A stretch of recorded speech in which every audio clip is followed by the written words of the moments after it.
தாய் தமிழ் உறவுகளுக்கு வணக்கம். முன்னாள் முதலமைச்சரை கதறவிட்டார்.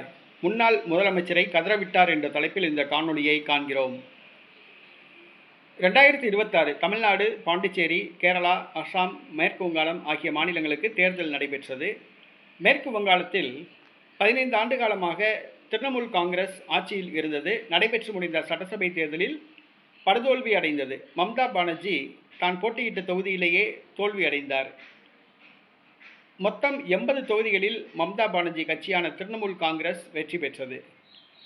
திரிணாமுல் காங்கிரஸ் கட்சியில் வெற்றி பெற்றவர் ரிதப்ரா பானர்ஜி. இவர் மார்க்சிஸ்ட் கம்யூனிஸ்ட் கட்சி ராஜ்யசபா உறுப்பினராக இருந்தவர். கட்சியிலிருந்து நீக்கப்பட்டவர். பின்பு திரிணாமுல் காங்கிரஸ் கட்சியில் இருந்தார். டாப் 10 தலைவர்களில் பட்டியலில் கூட இவருடைய பெயர் கிடையாது. நடைபெற்று முடிந்த சட்டசபை தேர்தலில் லூப்ரியா தொகுதியில் போட்டியிட்டு வெற்றி பெற்றார். திரிணாமுல் காங்கிரஸ் கட்சியிலும் ராஜ்யசபா உறுப்பினராக இருந்தவர். மார்க்சிஸ்ட் கம்யூனிஸ்ட் கட்சியிலிருந்து திரிணாமுல் காங்கிரஸ் கட்சிக்கு தாவியவர். முதல் முறையாக மேற்கு வங்காள சட்டசபைக்கு தேர்வு செய்யப்பட்டுள்ளார். மம்தா பானர்ஜி சட்டசபை எதிர்க்கட்சி தலைவராக ஒருவர் பெயரை முன்மொழிந்தார். ஆனால் ரிதப்ரா பானர்ஜிக்கு விருப்பமில்லை.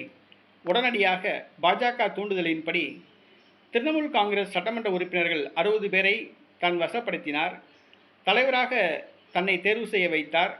சபாநாயகரிடம் கடிதத்தை கொடுத்தார். சபாநாயகர் சட்டசபை எதிர்க்கட்சி தலைவர் ரிதப்ரா பானர்ஜி தான் என அங்கீகரித்தார். தற்பொழுது திரிணாமுல் காங்கிரஸ் கட்சியில் உள்ள மொத்தம் 80 எம்எல்ஏக்களில் 60 எம்எல்ஏக்கள் ரிதப்ரா பானர்ஜி பக்கம் போய்விட்டனர். தற்பொழுது 20 எம்எல்ஏக்கள் தான் மம்தா பானர்ஜி பக்கம் உள்ளனர். அடுத்ததாக மேற்கு வங்காளத்தில் திரிணாமுல் காங்கிரஸ் கட்சியை உடைக்க ரிதப்ரா பானர்ஜி முடிவு செய்துள்ளார்.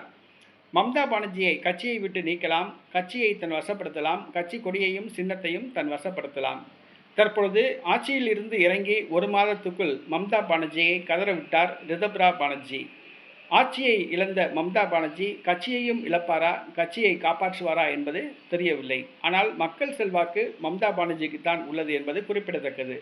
பாரதிய ஜனதா கட்சி தான் ஆள்கின்ற மாநிலங்களில் எதிர்க்கட்சிகளை பூராம் உடைத்து சிதறடித்து வருகிறது என்பது குறிப்பிடத்தக்கது. அதற்கு மம்தா பானர்ஜியும் விதிவிலக்கல்ல. அடுத்த 5 ஆண்டுகள் மம்தா பானர்ஜிக்கு சோதனையான காலமாகத்தான் இருக்கும்.